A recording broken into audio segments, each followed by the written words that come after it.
హిందీలో ఖోల్నా అంటే తెలుగులో తెరవడం అని అర్థం వస్తుంది.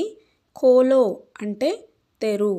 మన ఫ్రెండ్స్కి కానీ మనకంటే చిన్నవాళ్ళకి ఏదైనా ఓపెన్ చెయ్యు, తెరు అని చెప్పాల్సి వచ్చినప్పుడు హిందీలో ఖోలో అని చెప్పాలి. అదే మనకంటే పెద్దవాళ్ళకి విత్ రెస్పెక్ట్తో చెప్పాల్సి వచ్చినప్పుడు తెలుగులో తెరవండి అని చెప్తాం కదా, అలా హిందీలో చెప్పాలనుకున్నప్పుడు ఖోలియే అని చెప్పాలి. మత్ ఖోలో అంటే తెరవద్దు. మత్ ఖోలియే అంటే తెరవకండి. మనకంటే పెద్దవాళ్ళకి విత్ రెస్పెక్ట్తో చెప్పాల్సి వచ్చినప్పుడు తెరవకండి అని చెప్తాం కదా, అలా హిందీలో చెప్పాలనుకున్నప్పుడు మత్ ఖోలియే అని చెప్పాలి. ఖోల్నే సే అంటే తెరవడం వల్ల.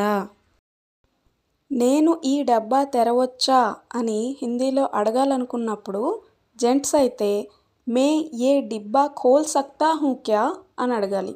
అదే జెంట్స్ కాకుండా లేడీస్ అడగాలనుకున్నప్పుడు మే ఏ డిబ్బా ఖోల్ సక్తీ హూ క్యా అని అడగాలి. నెక్స్ట్ వన్, తుమ్ నహీ ఖోల్ సక్తే హో అంటే నువ్వు తెరవలేవు అని అర్థం వస్తుంది. నెక్స్ట్ వన్, హిందీలో తేల్ ప్యాకెట్ ఖోల్తే సమయ్ గిర్ గయా అంటే నూనె ప్యాకెట్ తెరిచేటప్పుడు పడిపోయింది అని అర్థం వస్తుంది. ఈ ఎగ్జాంపుల్లో తేల్ అంటే నూనె, గిర్ గయా అంటే పడిపోయింది.